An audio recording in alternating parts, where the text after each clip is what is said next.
Hi friends, I am Channa Krishnan. I am first year MBBS student in KAPV Medical College. இது வரைக்கும் இப்போ தான் நீங்கள் first year சேனலில் பார்க்குறீங்க அப்படின்னா தயவு செஞ்சு சப்ஸ்கிரைப் பண்ணிக்கோங்க.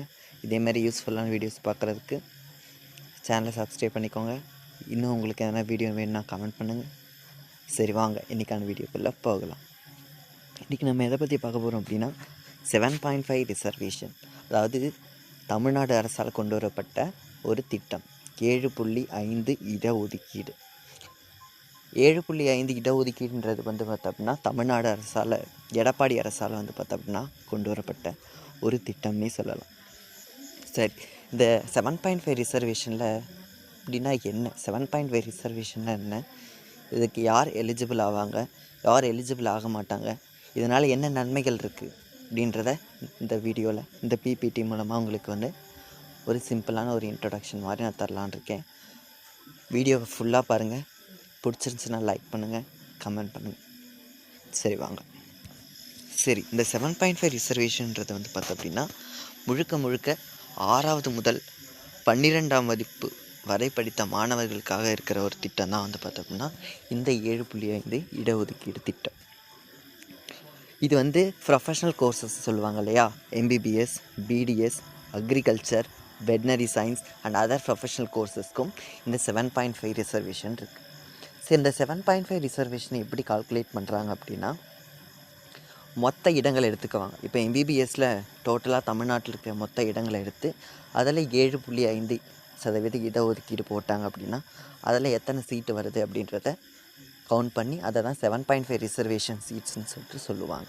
இந்த 7.5 ரிசர்வேஷன் சீட்டில் யார் மட்டும்தான் பார்ட்டிசிபேட் பண்ண முடியும் அப்படின்னா 6லேருந்து 12th வரைக்கும், அதாவது 6ஆம் வகுப்புலேருந்து 12ஆம் வகுப்பு வரை படித்த அரசு பள்ளி மாணவர்கள் மட்டும்தான் இதுக்கு எலிஜிபிள் ஆவாங்க. ஸோ இது ஒரு முக்கியமான எலிஜிபிலிட்டி கேட்டகரி.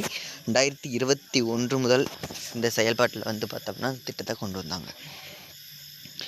ஏன் இது கொண்டு வரப்படணும், ஏன் 7.5 இடஒதுக்கீடை கொண்டு வரணும் அப்படின்னா, இப்போ சாதாரணமாக ஒரு ப்ரைவேட் ஸ்கூலில் படிக்கிற ஒரு மாணவனுக்கும் சரி, இல்லை சாதாரணமாக ஒரு அரசு உதவி பெறும் பள்ளியில் படிக்கிற மாணவர்களுக்கும் சரி, இந்த திட்டம் வந்து பார்த்தோம் அப்படின்னா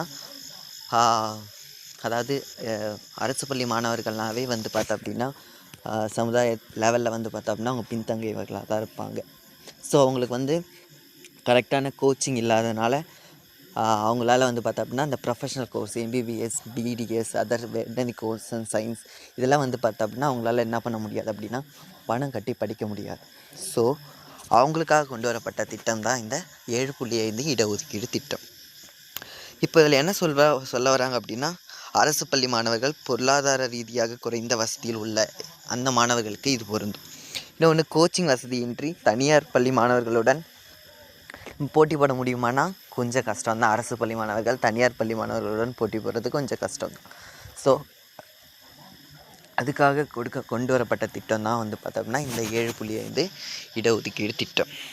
நீட்டுக்கு பிறகு இந்த அரசு பள்ளி மாணவர்களோட சேர்க்கை வந்து பார்த்தோம் அப்படின்னா 34லேருந்து வந்து பார்த்தோம்னா 14 குறைஞ்சிருச்சு. இது ஒரு முக்கியமான ரீசன். அரசு பள்ளி மாணவர்களை வந்து இப்போ நீட்டு வந்து கொண்டு வந்ததுனால அரசு பள்ளி மாணவர்களால் என்ன பண்ண முடியல அப்படின்னா கரெக்டான கோச்சிங் எடுத்து அவங்களால வந்து இந்த MBBS, முக்கியமாக நீட் நம்ம எதுக்கு எழுதுவோம், MBBS. ஸோ அந்த MBBS கோர்ஸில் ஜாயின் பண்ணுறதுன்றது வந்து பார்த்தோம் அப்படின்னா அரசு பள்ளி மாணவர்களிடம் கம்மியாக தான் இருக்குது. 2 ரேட்டையும் கம்பேர் பண்ணும் போது, அதாவது ப்ரைவேட் ஸ்கூல்ஸில் படிச்சுட்டு வந்த அந்த ஸ்டூடெண்ட்ஸோட ரெக்கார்டை எடுத்து பார்க்கும்போது அரசு பள்ளி மாணவர்களோட கம்பேர் பண்ணும்போது அவங்க தான் வந்து பார்த்தோம் அப்படின்னா அதிகமான இடத்த பிடிச்சிருக்காங்க மருத்துவக் கல்லூரிகளில். ஸோ அதை வந்து இன்க்ரீஸ் பண்ணணும் அப்படின்னு சொல்லிட்டு கொண்டு வரப்பட்ட திட்டம் தான் இந்த 7.5 இடஒதுக்கீடு திட்டம். இது எதுக்காக கொண்டு வந்தாங்க அப்படின்னா எல்லாரும் சமந்தான். அரசு பள்ளியோ இல்லை ப்ரைவேட் ஸ்கூலோ, நீ எதில் படித்தாலும் சரி, உனக்கு திறமை இருக்கா, ஸோ அதுக்கான அங்கீகாரம் உங்களுக்கு கிடைக்குன்றதுக்காக கொண்டு வரப்பட்ட திட்டம் தான் இந்த 7.5 இடஒதுக்கீடு திட்டம். சரி, இதுக்கு யார் யார் தகுதியுடையவர்களாக இருப்பாங்க அப்படின்னா 6ஆம் வகுப்புலேருந்து 12ஆம் வகுப்பு வரை முழுவதும் அரசு பள்ளியில் படித்த மாணவர்கள் மட்டும்தான் இதுக்கு எலிஜிபிள். ஒரு வகுப்பு கூட அவங்க ப்ரைவேட் ஸ்கூல்லையோ, இல்லை இப்போ நான் வந்து 6th மட்டும் நான் வந்து ப்ரைவேட் ஸ்கூலில் படித்தேன், 7th-லேருந்து 12th வரைக்கும் நான் வந்து கவர்மெண்ட் ஸ்கூலில் படித்தேன் அப்படின்னாலும் நீங்களும் எலிஜிபிள் கிடையாது. இல்லை நான் வந்து 6லேருந்து 11th வரைக்கும் படித்தேன், 12th மட்டும் நான் அரசு உதவி பெறும் பள்ளியில் படிச்சுட்டேன் அப்படின்னா அவங்களும் இதுக்கு வந்து எலிஜிபிள் ஆக மாட்டாங்க. ஸோ முழுக்க அரசால் நடத்தப்படுகின்ற பள்ளியில் மட்டும் படித்தா மட்டும்தான் இந்த 7.5 இடஒதுக்கீடு உங்களுக்கு வரும். தமிழ்நாட்டில் அரசு பள்ளியிலிருந்து பட்டம் பெற வேண்டும், அதான் இம்பார்ட்டண்டான கேட்டகரி. நீட்டு, டிஎன்இஏ தமிழ்நாடு இன்ஜினியரிங் அட்மிஷன்ஸ் இருக்குது இல்லையா, இந்த கவுன்சிலிங் எல்லாம் வந்து பார்த்தீங்கன்னா பார்ட்டிசிபேட் பண்ணுறதுக்கு ஒரு குறிப்பிட்ட அளவுக்கு கட் ஆஃப்னு ஒன்று தீர்மானிப்பாங்க. இந்த கட் ஆஃப் வந்து எப்படி இருக்கும் அப்படின்னா, மற்ற ப்ரைவேட் ஸ்கூலில் படித்த மாணவர்களை விட கவர்மெண்ட் ஸ்கூல் படித்த மாணவர்களுக்கு கட் ஆஃப் கம்மியாக தான் இருக்கும். ஸோ அது மூலமாக இவங்க வந்து ஈஸியாக உள்ளே போக முடியும். யார் யாருக்கு தகுதி இல்லை அப்படின்னா, ஒரு வகுப்பு கூட ப்ரைவேட் ஸ்கூலில் அல்லது கவர்மெண்ட் எய்டட் ஸ்கூலில் படிச்சிருக்கக்கூடாது, சிபிஎஸ்சி ஐசிஎஸ்சிஐ தனியார் பள்ளி மாணவர்கள் இருக்கக்கூடாது, இன்னும் ஒன்று முழுக்க அவங்க தமிழ்நாட்டில் இருந்திருக்கணும், வேறு மாநிலத்தில் இருக்கக்கூடாது. தென் எந்தெந்த பாட நெறிகளுக்கு பொருந்தும் அப்படின்னா, மருத்துவத்தில் எம்பிபிஎஸ், பிடிஎஸ், வெட்னரி சயின்ஸ் இருக்குது. பொறியியல் அப்படின்னா இன்ஜினியரிங் கோர்சஸ் உங்களுக்கு தெரியும். தென் விவசாயம், அக்ரிகல்ச்சர், வெட்னரி, ஃபிஷஸ், இந்த கோர்ஸ்க்கெலாம் வந்து பார்த்தோம்னா 7.5 இடஒதுக்கீடு இருக்குது. டோட்டல் சீட்லேருந்து 7.5% நீங்கள் போட்டிங்க அப்படின்னா எத்தனை சீட் வருதோ அதுதான் 7.5 இடஒதுக்கீடில் பிரிப்பாங்க. சரி, அந்த 7.5 இடஒதுக்கீடில் ஒவ்வொரு கேட்டகரிக்கும், அதாவது பிசி, எம்பிசி, எஸ்சி, எஸ்டி இந்த பிரிவினர்களுக்கு தனித்தனியாக வந்து பார்த்தோம் அப்படின்னா இடஒதுக்கீடு தனியாக இருக்குது.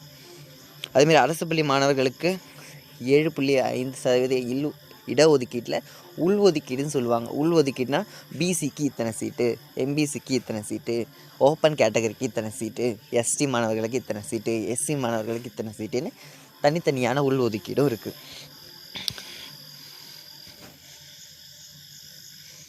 தென் இந்த திட்டத்தோட முக்கிய நன்மைகள் என்ன அப்படின்னா, அரசு பள்ளி மாணவர்கள் வந்து மருத்துவம், பொறியியல், அதுக்கப்புறம் கால்நடை மருத்துவம் இதெல்லாம் வந்து பார்த்தோம்னா அரசு பள்ளி மாணவர்கள் வந்து ஒரு நல்ல ஒரு பணி இடத்துல இருக்கணும் அப்படின்றதுக்காக கொண்டு வரப்பட்ட திட்டம் தான். கிராமப்புற மாணவர்களோட முன்னேற்றம், ஏன்னா கிராமப்புற மாணவர்கள் தானே பெருசாக வந்து அரசு பள்ளியில் படிப்பாங்க. ஸோ அவங்களோட முன்னேற்றத்துக்கு இந்த திட்டம் வந்து ரொம்பவே ஒரு நல்ல திட்டமாக இருக்குது அப்படின்னு சொல்லலாம். நீட் போன்ற கடுமையான தேர்வுகளில் அதிகமாக வாய்ப்பு அதிகரிக்குது இல்லையா.